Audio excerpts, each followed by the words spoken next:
And now, here are your hosts, Yardley and Kinte. All right.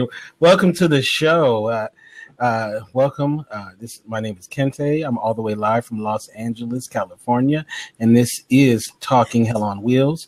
I'm with my main man, my co-host, all the way from Atlanta. It's the one and only, the militant one, Yardley. How you doing? You know what? I'm doing good, Kente, man. We're about to cross the finish line for this great show that we've all grown to love. And you know what? I love the format. Hopefully we'll have a great time with Robin today, and hopefully we'll get a chance to see her cry. Let's hope not.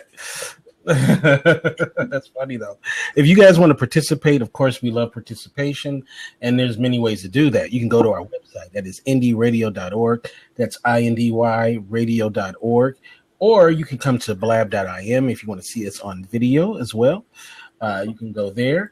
And you can call in. The number is 323-522-4601.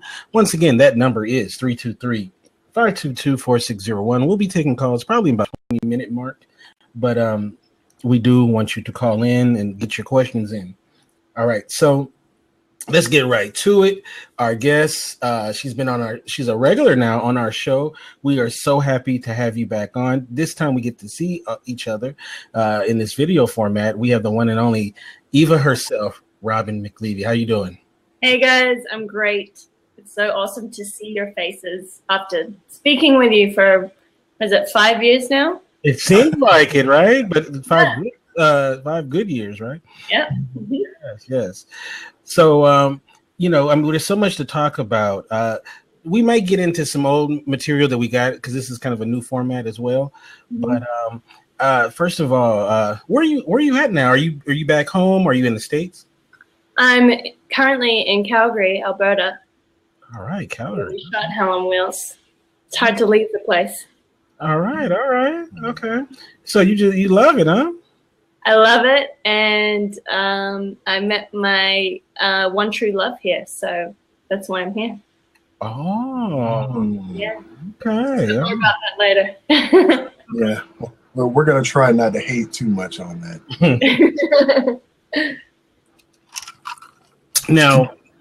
Now, we've been talking with a lot of people from the show. We've talked to directors, writers, actors. And the word that we're using to kind of sum up the way we feel about the show going off the air is bittersweet. Mm-hmm. It's cool that this show won't meet the fate that a lot of shows meet, where they just automatically they're off the air. There's unfinished business. The cool thing about this show is that we will get a concrete finale to it, which I think is awesome. Now, that last episode that we just had, I kind of was a little surprised that it pushed it a lot farther than I thought it would. That almost felt kind of finale-like. Yeah, in what way? I mean, just the fact that they did get to the finish line. We did get to see that. I know there's still more business left. I thought that was pretty cool. Right, yeah, it did feel like the end. Hey, with the golden spike, it was, that was a bit of an epic moment for everyone. It kind of felt like a false ending in a way, but emotionally everyone's kind of dangling. So that's what you got to look forward to this Saturday. Yes. Yeah, I definitely have to agree with that. And watching this season and kind of looking at the fan feedback, I think a lot of people are kind of surprised with a lot of twists and turns that the show has had, especially in terms of Cullen Bohannon. And I think not only was it a surprise to some, except me, of course, I have to take credit, with what was going on with him in May, but also, talking to other people on the show, looking at Cullen Bohannon kind of in a weakened state, but at the same time, we get a little bit more of that pure Cullen Bohannon that we knew from before. How do you feel about Cullen's arc so far? He seems like he's kind of turned a corner, but circumstances has made him kind of revert back to the things that made us like his character from the beginning. Yeah, I kind of love that he's come full circle. We started season 1 with Cullen Bohannon wanting to avenge his wife's killer.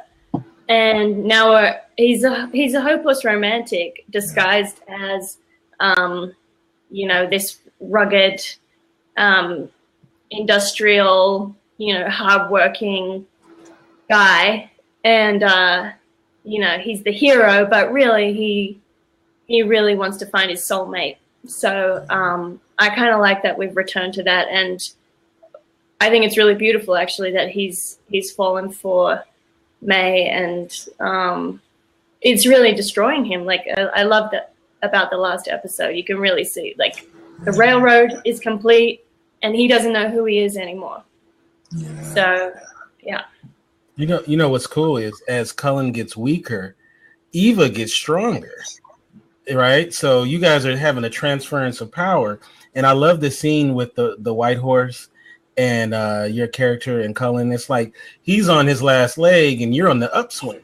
So yeah, I like that. I like that change in here, Yeah, the scene with that horse, where I renamed him from Bucephalus to Free Spirit in Mojave, was one of the most special days I've had on Hell on Wheels, and it knocked the wind out of me, and I didn't realize. I got in the car after we shot the scene, and I just broke down crying. And we still had, 4 episodes to shoot, and I'm like, God, why am I'm so emotional. And I think it was because, that horse really represented Eva in a way, and they're like a mirror for each other.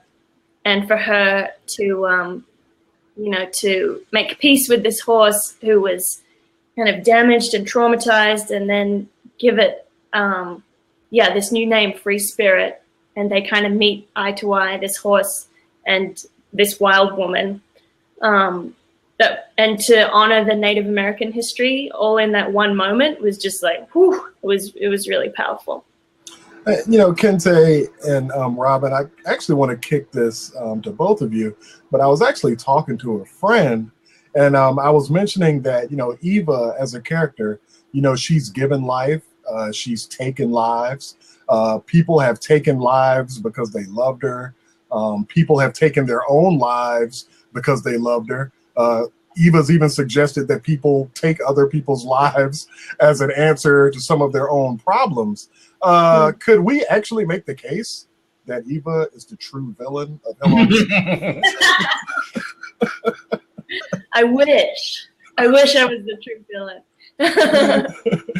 She's had like the most interesting arc. And something else that I was actually wondering, because we know that with actors' lives and the writers having to do the things that they need to do, we're going to kind of go back to when Common had left the show, and it seems to me that it's kind of had a ripple effect on different characters, yours and Psalm's, and I'm always going to wonder how even Psalm's stories would have played out had Elam still had an opportunity to be on the show a little longer. So I'm wondering, I want to ask you first, Kente, do you think had Elam finished out the previous season or whatever, do you think at this point in the story, his character would have survived?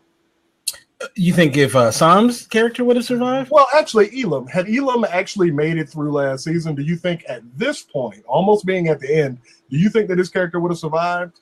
I think so. I think so. We all know the reason why, Common the actor wasn't on the show anymore, but I think their plan was for him to stay to the very end, and it was unfortunate it didn't work out that way. But I could see him not only making it to the end, but I also see him and Eva's character prospering too, even more so than Cullen. Me personally, without knowing, I always saw this as a tragic ending for Cullen in the very end. And my hope was that, Elam would have went the other way, What about you, Robin? You think, but see, Tom Brady's involved in the show, so I don't know. But do you think that it would have been potential for Elam to have actually made it to see the Golden Spike at the end of the day? Oh, yeah. I mean, I wish that had it been the case. And I think, I agree with you about I can see Elam and Eva prospering for sure, because they just come from such struggle, and I think, I don't know, I would dare to say that they come from a greater struggle than Cullen Bohannon in terms of what they've been through trauma-wise, and it's like on a bit of a bigger scale. And I don't know, maybe that's not true. It feels true.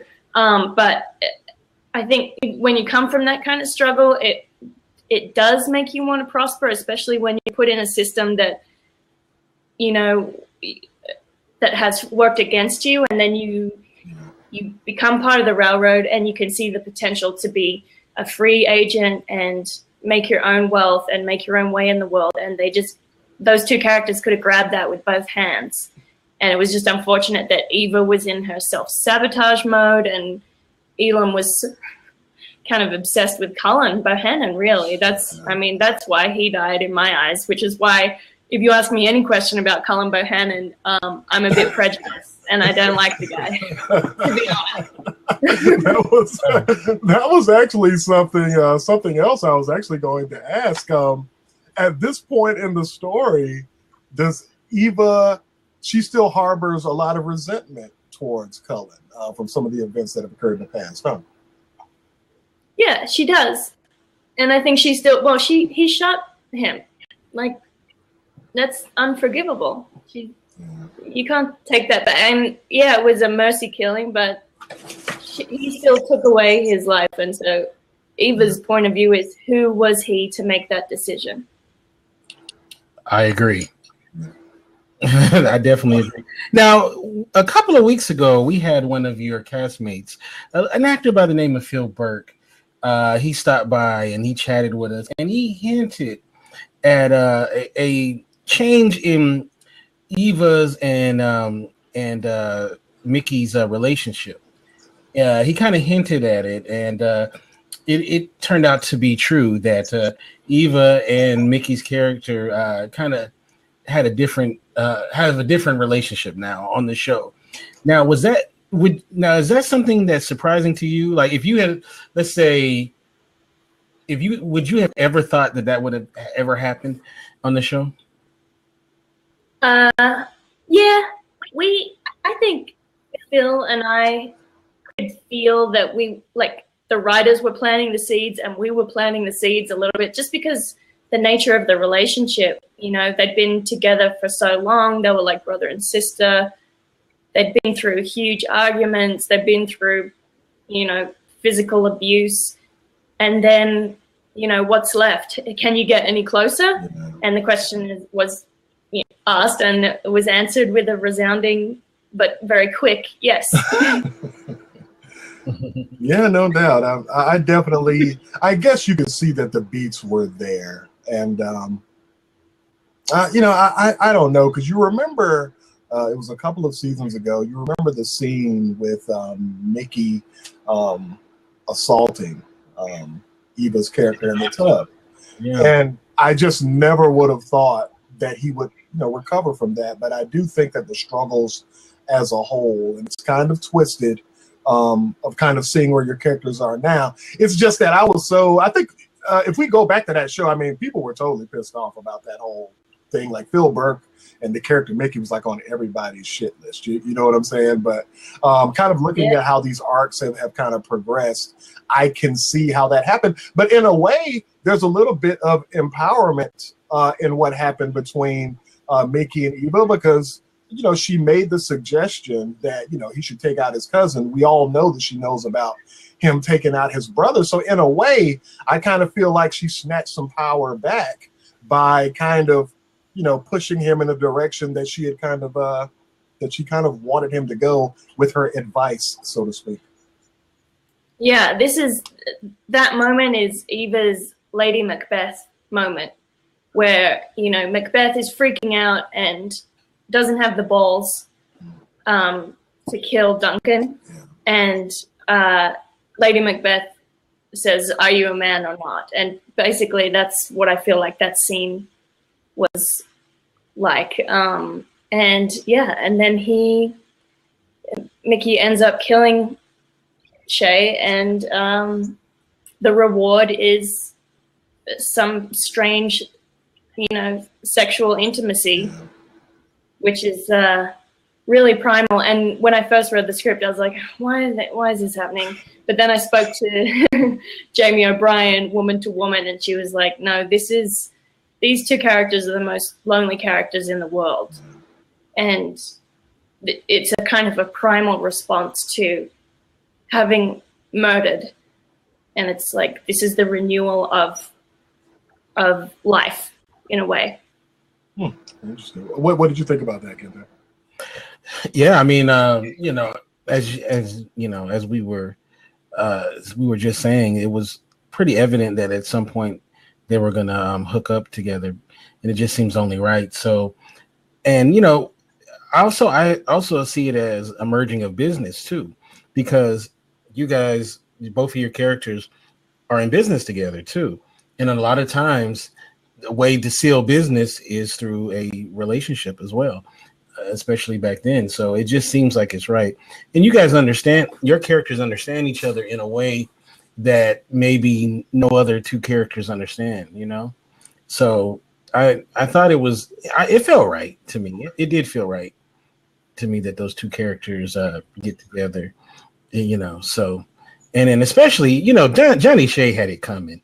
I mean, they should have offed him like maybe 4 or 5 episodes before that. So, well, we were talking on the show before, Kente.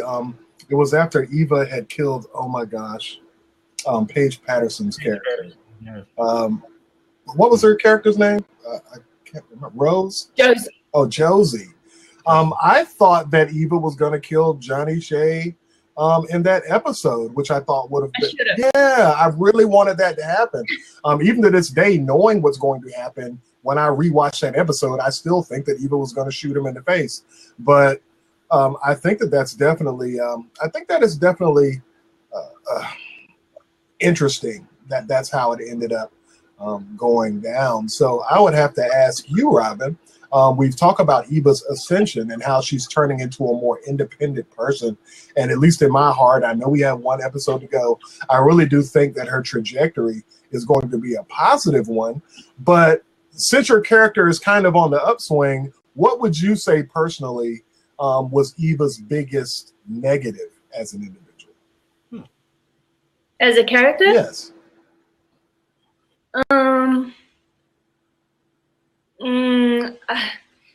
I think it's the self-sabotaging streak, the defeatist streak. But in the end, she really fought against that. But in her weaker moments, I think her mentality, coming from her background, was, I've always struggled.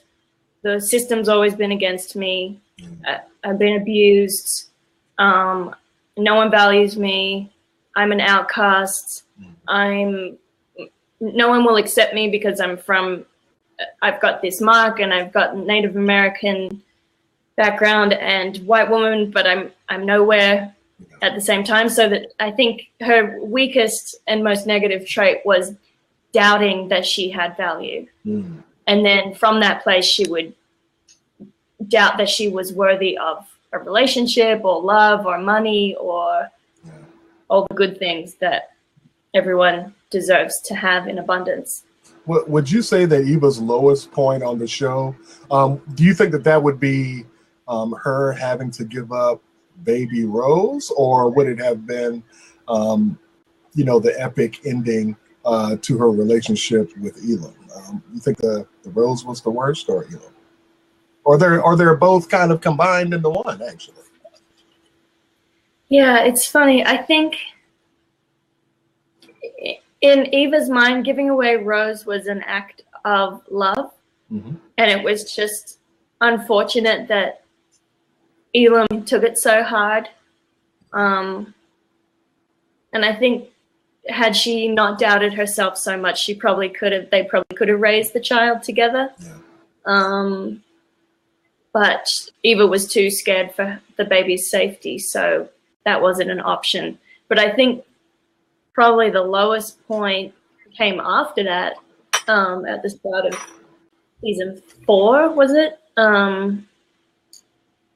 Yeah, when Durant comes up to her and says, "You got to pick yourself up," and she's like washing laundry, and I think psychologically she really crashed then, and she was when she slept with the gambler, and she was trying to make her way in the world again and kind of define who she was, and she went back to using her body as currency, which is like, I think, the lowest expression for that woman after, being married essentially to a man and having a baby. Is I'm glad she came out of that ditch. One of the best scenes though, that on Hell on Wheels has to be the scene where Elam is going to Psalms and he's asking him to help him go to New York and get the baby, and Psalms checks him, like, oh, I ain't going. You out of your mind. That scene is pretty hilarious. Yeah, I needed somebody to slap him, like, dude, no, that ain't your baby, and I ain't going to help you. I thought that was so funny. I know, but don't you think? I don't know. Given what's happening in the world right now, and I'm a really strong supporter of the Black Lives Matter movement. That there's something really beautiful about a black man taking ownership of a baby that doesn't have the same skin color as him. In 1868, right? On the show or something like that. Yeah. And then it's a recipe for disaster. And it kind of still is. I mean, that's the amazing thing. Like, I've been shocked by, because I've been tweeting. I don't know if you've seen my posts about the Black Lives Matter movement, and Alicia Keys is doing a great campaign at the moment. I just feel like that's a movement that needs everybody's support. And I've been shocked by some of the comments that I've got. I'm like, really? These people still exist? Oh, of course. And that's why I think we need to keep expressing it. When we tell stories, we need to keep challenging, what race and color means. And that's why I love the Cullen May storyline as well, because it shouldn't be controversial, but for some reason it's still, people make comment about it. Oh, absolutely. And like back in the day, sure, it's controversial, but that's why we're still talking about it. And I think we should keep talking about it with more love and more like cherishing of it, no matter how kind of bizarre it seems. It's totally controversial. I mean, especially if you read, even the Hell on Wheels page and things like that.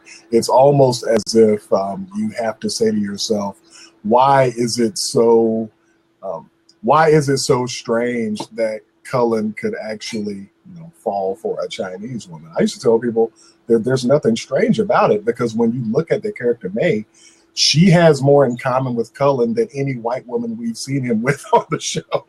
So yes. He definitely, it's not strange to me, even from that standpoint of not even putting skin color in it. If you talk about common interests, common experiences, you've got a woman who works with him, actually literally working with him on blasting out mines. You've got a woman who comes from war, just like he comes from war. You've got a person who's driven from their home from circumstances that they couldn't control. They have that in common. So to me, it's not strange just on circumstances alone. But you know what? All you can do is try to keep your head on straight. Try not to live in a bubble and broaden your understanding of the world. And that's all you can do. At the end of the day, try to be as positive as you can. And just know that, you've got to brush things off your shoulder when you have to. Mm-hmm. Yeah. Amen to that. Yes. Now, go ahead, Kim. I was just going to say that, you've played this character now for about, 6 years, right? About 6 years. So is there anything now that it's over and this experience is over that you've taken from playing Eva that you've maybe added to your own self, a character trait from Eva? Yeah, I think there's like a real groundedness and an earthiness to Eva that I might have had in some form before, but having the privilege of playing her has really solidified what it means to me personally to stand in my own power, and yeah, to not doubt myself, and to see myself as I don't know, as one with everybody. I know that sounds really like hippy dippy, but I mean, that's kind of personally for me, that's been the journey for me, is like, oh, okay, you can come from a really splintered background or whatever, and you're still, you got to understand your own value before you, you participate with the, with the world.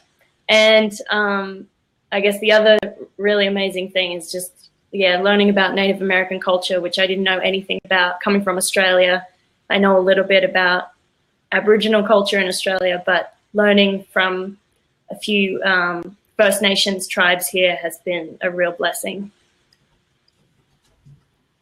Okay. We have a caller area code 423. What is your name and where are you calling from? Hey guys, this is Hogan. I'm calling from Elizabethton, Tennessee. Hey, what's up, Joe? Hey Rob, it's great.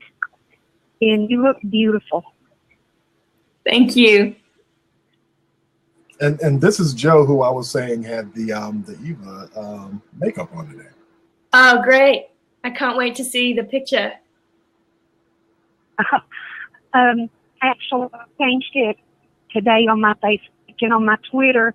I had sent you a tweet yesterday, I think, says I'm going to have to turn to drugs and alcohol as a coping mechanism once Hell on Wheels is over. I laughed at that because I hope it's not serious. She said she hopes it's not serious. I'm sorry? She said she hopes it's not serious, Joe. Oh, no, I'm definitely not serious. That was a joke. I put the little LOL out from it. Okay, that's good. No, I'm definitely not serious about drugs or alcohol. Staying away from it. All right. So what's your question? It's not really a question as much as it is to thank Robin for everything that Eva has given us. Some of us out here you've given us strength. And I was telling Gilbert a couple of weeks ago, I was lucky enough to get to talk to him. Hell on Wheels has built a family. I have friends all over the world on Facebook and Twitter and Instagram simply because of this show. And I think we're all going to stick together. We're still going to be friends even though the show's over. But I am wondering, Robin, what's next for you? Thank you, first of all, for watching the show and for supporting us. And I'm glad that, we've had a good impact on your life. That's beautiful. What's next for me is I'm working on a script that I'm writing myself that's based on my friend's book. And also I'm voicing an animation called Jinko that is has been written and will be directed by Dean Taylor, who also directed my last animation called Blinky Bill, which has a North American release in September, I believe. So I'm moving into more, those projects are, Blinky Bill is a kid's animation, and then Jinko is more of an adult animation. So, yeah. Okay, yeah, I do I remember you talking about those. I was fortunate to get to talk to you during our last podcast, and you had mentioned that. And Kente had brought up the question, if we could write a story for you, what would it be? And I said like a Salem Witch project or something. I think you would do great at. I remember now. Yep. Yeah, I would love to see that. So keep that in mind when you hear of auditions coming up for stuff like that. You're a shoe-in. Okay, thank you. Yeah, I'd still love to play a witch or just a crazy woman. I love playing crazy people. Yeah, I bet that's fun. Yeah. But I don't want to take up any more time. I'm sure others may want to call in. I just mainly wanted to call you and say thank you because you have given some of us small little weak women out here in the South a lot of strength just to get to look forward to seeing you every week and whatever you're up to, who you're going to beat up or kill. It's been a great ride, so thank you very much. Thank you, JoJo. Just remember, there's no such thing as a weak woman. By virtue of being a woman, you are automatically a heroine just for being one. Yeah. And I'm the mother of four, so Exactly. I guess I'm a little stronger. Sometimes I'm not as strong as others because you feel your kid's pain, but you done went through that with baby Rose. So. I think feeling other people's pain is a form of strength. It's compassion. Definitely. So you're very strong, JoJo. Yeah. Okay, guys. Well, I'm going to bid everyone good night. Thank you, Kim. All right. Good night. All the best. And Robin, God bless you, and we wish you the best of luck in everything you try from here on out. You go, girl. Thank you so much. All right. Take care. Thanks, guys. Good night. Bye-bye. All right. Thank you for calling in.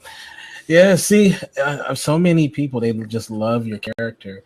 And it's very easy to understand why, because your character is such a strong character and had such a great art. I think what we like, and Yardley can tell me if he agrees with this. What we like with our characters, or like a series that's been on for a couple of years, we like to see growth. We like to see the character start off one way and actually grow, and you can see by the time we get to the end, you can really feel like you've had a three-dimensional look at this character. You've seen the character go up and down and sideways and all of that stuff. And your character definitely is that. We've seen her at the highest of highs. We've seen her at the lowest of lows. And the thing that we like so far from what we've seen is the fact that she's a character that you want to see win.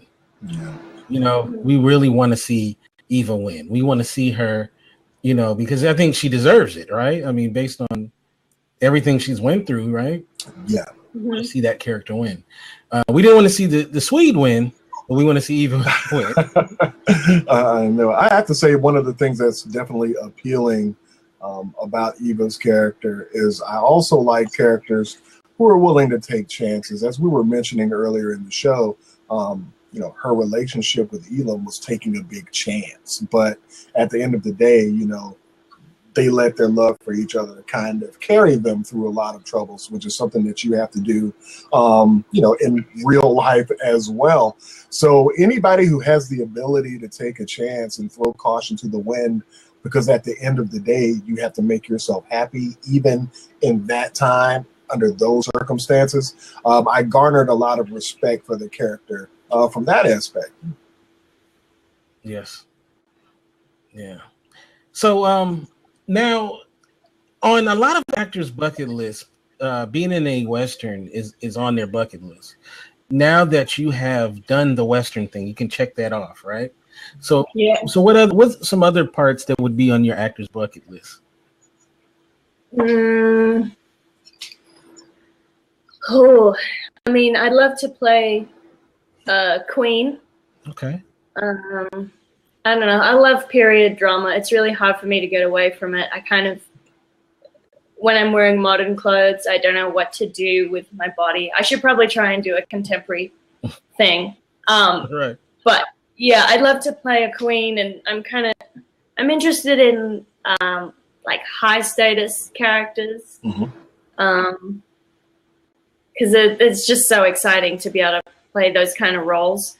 And also, you know, women who are a little on the edge or have, you know, a few, they're on the edge of like destruction, or, you know, they're dangerous and strange and weird, and yeah. Now let me ask you this question though. Do you like to play those kind of characters because that's not who Robin McLeavy is, and this is your way of kind of getting those things out in a role? Or do you want to play those because, you know, Robin McLeavy's kind of teetering on the edge a little bit? Probably both, actually. I don't know. I feel like we as human beings have the capacity to be all things. And part of the joy of being an actor is being able to explore all of that and do it safely, and you know, tell a story that's meaningful to you, hopefully, at the same time. So yeah, if I can't play a character that's a little crazy, I do go crazy in my life a little bit. So yeah, I like to express myself in all different ways, and yeah, I guess I'm pretty I don't know, I'm a pretty laid back person, but I like to be wild. I think it's fun. We have so much, we can express so many things, and it's like, why just restrict yourself to one version of you when you can be hundreds? I would love to see you in space. I would love to see you be in like the new Alien Covenant movie. You know, I want to see you. I want to see you like going through the galaxy wrecking shop. So hopefully something along those lines would come for you. Would you be down to do some type of a sci-fi or fantasy genre movie or TV show? Yeah, look, I love lots of different genres. I just like to be passionate about the story and the director and the creatives that are working on it. So if the story is good and the moral of the story is interesting and engaging, I'm all for it. And I probably surprise myself because I'm not huge into like horror or sci-fi or some of those, you know, real specific genres, but I could definitely be seduced into it if the story is like got that real human element to it. Then I'm in. Yeah, I'm pretty sure Ridley Scott could work some magic with you. Yeah, give him a go. Now, before we get to the final, what was it like, the last days and all that of shooting, let's try to ask some questions that to get more of an idea about you, Robin. Now, what kind of music you like? Well, my favorite artist is Stevie Wonder. So I've been listening to him since I was in the womb. And I love soul music. I love folk music. Yeah, I kind of always go back to soul music because it makes me feel something deeply. And soul music myself. Now, you had a chance to meet Stevie Wonder, right, at the Taste of Soul, right? I did, thanks to Don Norwood. Yes, he's going to be on the show coming up soon. Yes. Yeah, I barely missed you too. At that, I was there at the. Oh, really? Yeah. So, but I know we talked about it once before, but how was that though, meeting Stevie Wonder? It was amazing. I mean, getting to meet your number one hero is like I've met Meryl Streep before, and that was pretty awesome. But meeting Stevie Wonder was like, whoo, it was. It was next level, and I got to kiss him on the cheek, and I met his daughter Aisha, who he wrote "Isn't She Lovely" for, and it was just like, oh, I could die happy now. Robin, did he like have an orange aura like shining around him when you saw him? It was all colors of the rainbow. Awesome. Oh, that's great, man. I wish you would have had an opportunity to meet Kente. I could have lived vicariously through him meeting you. Now, also too, do you is singing part of something that you do? Is that part of your toolbox? Yes, it is. And actually, the script that I'm working on about my friend, she was actually a rock and roll singer. So yeah, and the plan is obviously for me to play her. So, but yeah, her voice is very specific and more of a rock voice. So yeah, that's something I have to move into for sure. That's going to be real interesting. Getting ready for that, it's going to be probably as interesting as actually filming it. So, what kind of steps are you going to take towards getting your voice ready to do this? Because I know you want to do it right. You're a perfectionist. Yes, I am. Yeah, I want to work with a singing teacher who can teach me how to get that, those rock and roll growls without shredding my vocal cords.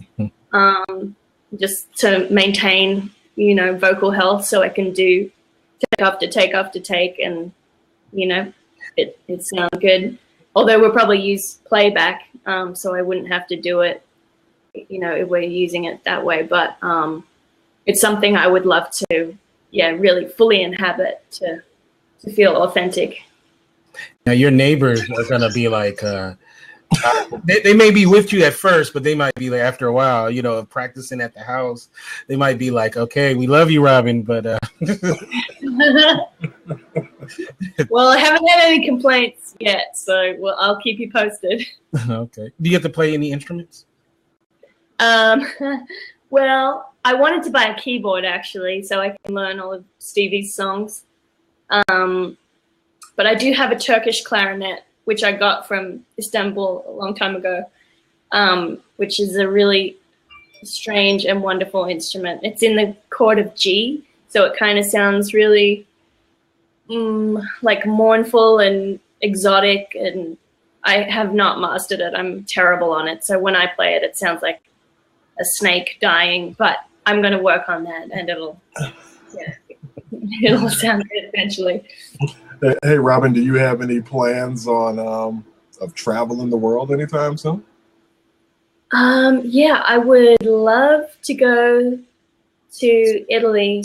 I haven't been yet, so it's on my list. I've been to a lot of Europe, but not Italy yet. So now, Australia is one of the places that I've always wanted to go. What are some of the misconceptions about Australia from us out here that you've come across?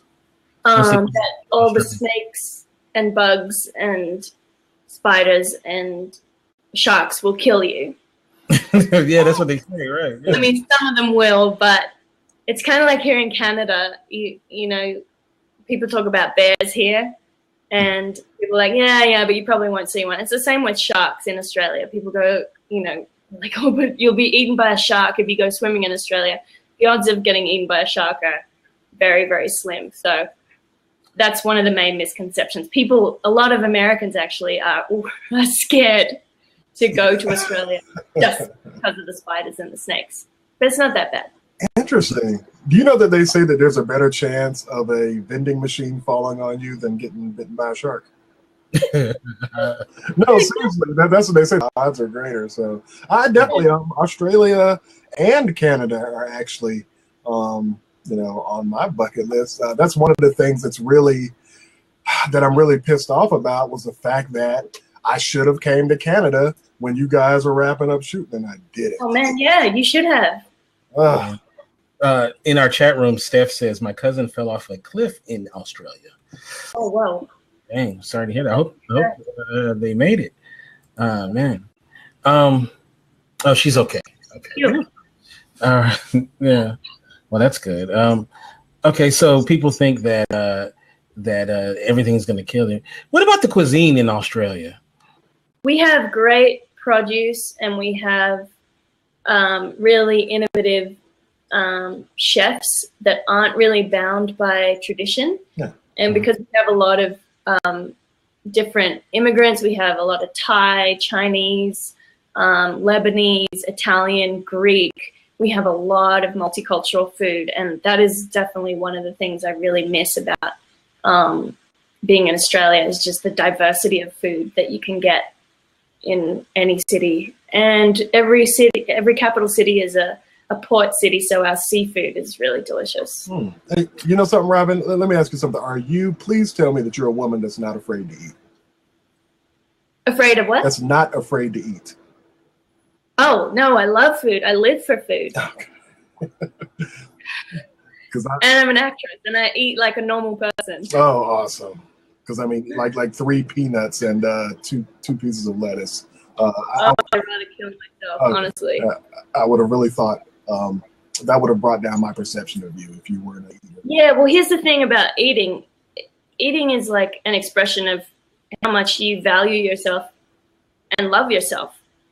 And I happen to value myself and love myself a lot, and I love food, and so I'm not gonna, stop myself or deprive myself from a huge joy in my life so I can appear skinny.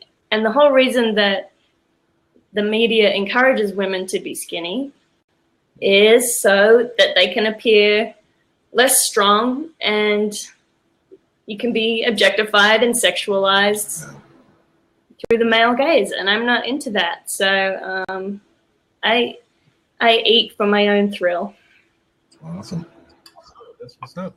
Well, any place that a guy wants to go to, there's 2 questions every man asks about the place, and that is what the food like and what the women like. So that's the 2 things that we always want to know. So that's like a recurring theme with me and Yardley too on our shows. Every time we have somebody from parts wherever. The cool thing about the show is you guys got people from everywhere that come together to create the show. Of course, Canada is represented, Australia is represented, Ireland. Where was Ben from? Ben Essler. He's from Australia. Australia, that's right. Yeah. Yeah. That's really cool. You guys have a really well-rounded cast and crew. And one thing that the word that we always hear from everybody that works on the show, whether they were on the show for a short period of time or they've been there the whole time or virtually the whole time, is that it's like a family atmosphere. They really talk that up, family atmosphere. I had a chance to meet Kevin Davey when he was out here, and James Shanklin, and that's what they said, was that it really felt like a family there. Mm-hmm. So now that it's over and you guys are moving on, what was that, of course we don't want no spoilers, but what was that them last days like, now that, the family is coming to an end, at least, doing the show? What was those last days like? There was a lot of crying, and a lot of hugging, and a lot of drinking, and a lot of okay, we've said goodbye 10 times now, but this isn't really goodbye. Okay, I love you. Okay, goodbye. Okay, I love it. This isn't over. This is not really over. We're family forever. So it was a lot of that kind of thing. It was very sentimental and very emotional for everyone. Hey, Robin, let me ask you a question. Now, you said that there was a lot of drinking, and when it comes to alcohol, what is your weapon of choice? Oh. My weapon of choice. Oh, I don't. Oh man, my weapon of choice is letting my alter ego out when I'm buzzed. Oh wow! So everyone better watch out. Oh my gosh, we have to party at some point in this life. All right. So before we say goodbye, one last question about working with the star of the show, Anson Mount. What was that like over these 5 years of or 6 years of doing the show? What was it like working with Anson? Mm-hmm.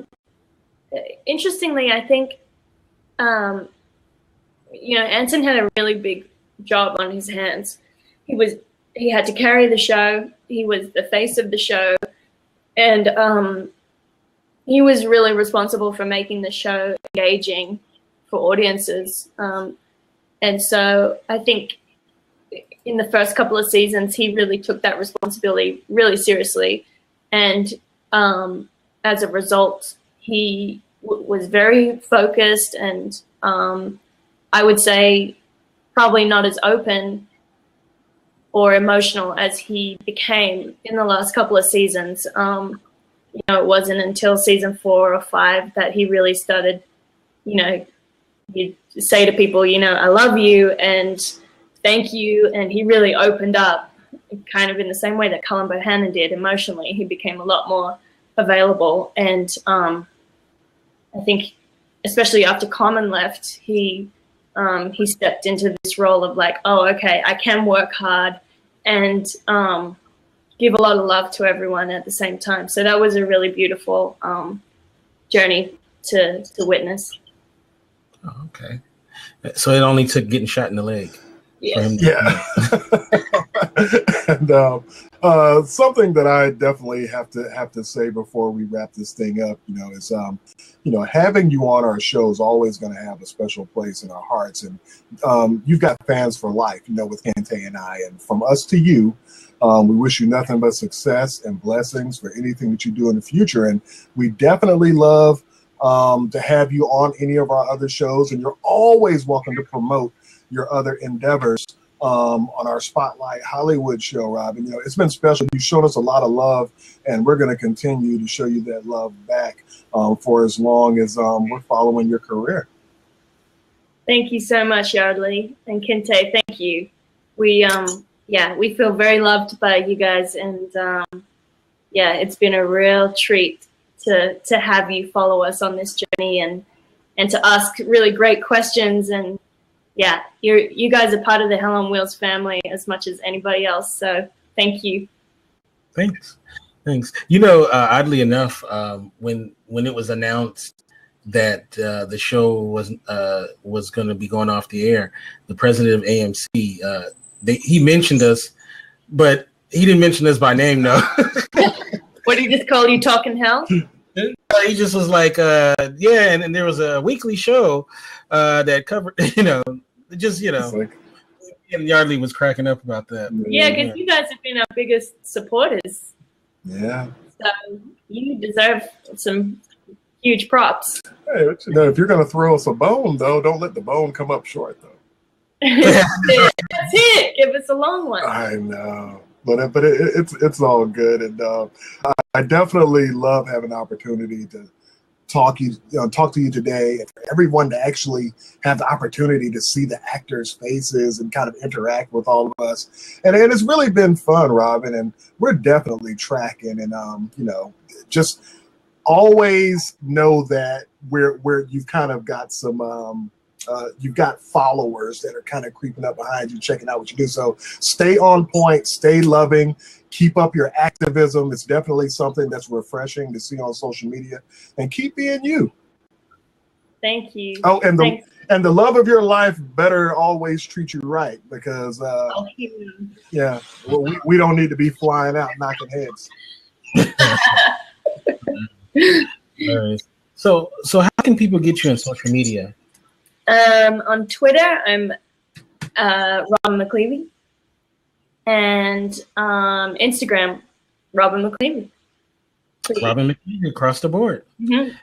Thank you so much. We are, of course, looking forward to the finale, the series finale, on this Saturday at 6 p.m. Pacific, 9 Eastern. And, I'm sure we'll have a lot to say about it. And, like I said, keep in touch. Yardley, how can people get you social media? At militant_marker. And of course, if you're on indieradio.org, Kente and I moderate all of the Facebook pages for our shows and all of the Twitter accounts. So if you follow or like any of those pages, you're always talking to us. And you can get me at Kente F as well. Just as a programming note, we're working out the dates, but this Saturday, of course, we have the podcast, 8 p.m. Pacific, 11 Eastern. We're going to be covering the series finale.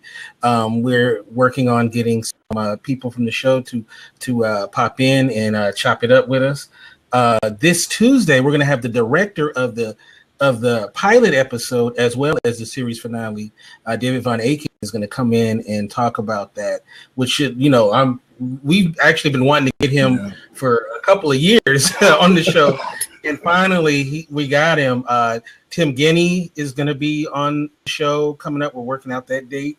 Don Norwood said he's going to stop by. Jennifer Farron is going to be on. We're going to get Jamie O'Brien on. We're working on John Worth as well. So we have quite a bit of people that are going to come on the show and help us wrap it up. And we're looking forward to all of this. So just, keep in touch. Make sure you're following us on Twitter as well as liking us on Facebook as well. And absolutely. And when the video gets up, Robin, the video and the audio, we'll make sure to tag you in our accounts and just retweet it out so all of your followers can get a chance to see your face as well. Okay, great. I hope you guys loved the final episode, because I really did. So. Oh, awesome. Are you going to live tweet this Saturday or no? Maybe I will. Maybe I should. You should. I mean, it'll definitely be awesome, and we'll definitely keep an eye on what all of the actors are saying about the episode. Man, it's so sad. We're only a few days away from the end.